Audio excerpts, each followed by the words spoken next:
Welcome, beautiful Paris Saint-Germain family. In today's video, I will have my early thoughts on the quarterfinals of the Champions League. Let's start with Bayern München versus Inter Milan. A very interesting tie. A possession side under Company, a defensive counter-attacking side under Inzaghi, and both went comfortably through into the quarterfinals. Bayern München probably more comfortably than anybody expected. Nobody expected them to beat Leverkusen 5-0. But after that 3-0 in the first leg, it was quite clear they're going to go through. And Inter Milan getting a 2-0 away victory versus Feyenoord.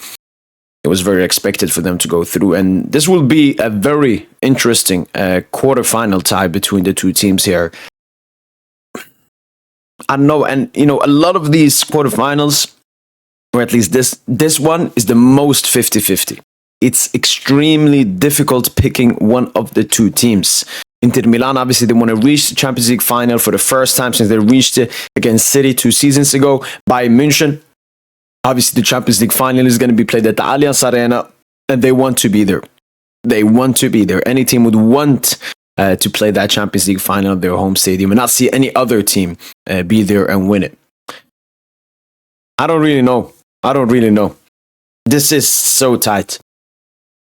I'll maybe have to wait until I make like my first leg and second leg predictions, but I potentially at the moment give this as a tie. I mean, I can edge it to Bayern, I can edge it to Inter. I'm going to just say 50-50 for the moment. Let's see what happens. Next up is Real Madrid versus Arsenal. Real Madrid, Arsenal. Because this Real Madrid team, once again, just footballing wise, it stinks. It stinks. But at the end of the day, it's Real Madrid. It stinks, but at the end of the day, it's Real Madrid. I said before, like during the three-peat era, they were really good. They had a very great team. But they lost like 3 Champions League victories. Don't have that good of a team. They don't perform well, but they just fugazi themselves. And now they're coming up against an Arsenal who lack heavy Champions League experience. This is their second season since 2017 being in the competition. Obviously, they beat PSV, like 9-2 on aggregate or something.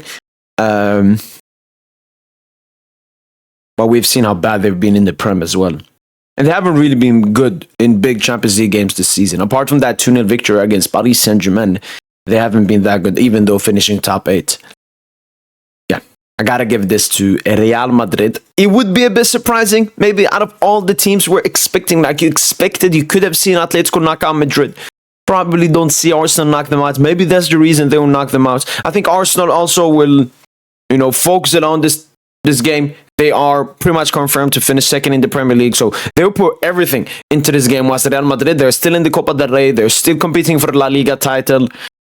But obviously, if they had to choose anything to win, it would also be the Champions League. I'm gonna give this at the moment 60% to Real Madrid, 65% to Real Madrid, 35% to Arsenal. Now, 70% to Real Madrid, 30% to Arsenal. Next up is FC Barcelona versus Borussia Dortmund. Obviously, this was the only wrong prediction I had heading into the round of 16. I thought Lille would go through versus Dortmund. But Dortmund, as they've done in previous seasons, despite them being very poor in the Bundesliga this season, sitting like mid-table, they once again just turn up for the occasion. They just turn up for the Champions League. And beating Lille away is a huge victory. We saw Real Madrid go there, lost. We saw Juventus go there, drew. And Paris Saint-Germain, every time we go to Lille away, it's not an easy ground to go through. And Dortmund went there and got the victory. Sure, they had the Fugazi penalty, but at the end of the day, that's what matters, winning the game. The second goal from Bayern was an absolute peach of a goal. Then we got FC Barcelona, who, obviously, the first leg, they made it tougher than it should have been, getting a red card from Kubarsi early on, who will obviously be back for these two-legged ties. And they looked very good in that game. In the second leg that I watched, controlling the game, obviously should not be conceding a corner kick goal straight off the scoring. But it was a great performance from players like Lamine Yamal, Rafinha, Pedri, Inigo Martinez, even Chesney. Every time he had to get called up on, he made some cheeky saves as well. It's hard to give it to Dortmund. it will be an interesting tie. This game will obviously be played at the same time as the PSG game, so I will not be able to watch any of the two Barca Dortmund games, apart from maybe the potential second leg. If Paris Saint-Germain have a good aggregate score versus Aston Villa, I may have this Barca game on the sidebar. Yeah, I'm gonna give it to... Yeah, same as the previous one, probably 70% to FC Barcelona, 30% to Borussia Dortmund. And lastly but not least, Paris Saint-Germain versus Aston Villa. I've already uploaded a more detailed video about the Paris Saint-Germain Aston Villa game, which you can go and watch after this video. But a bit similar to the Arsenal, Madrid, and Barca, Dortmund, I see it as a 70-30 game. Paris Saint-Germain coming in as the obvious favorites, which they've been doing ever since December, to every single game they've come into.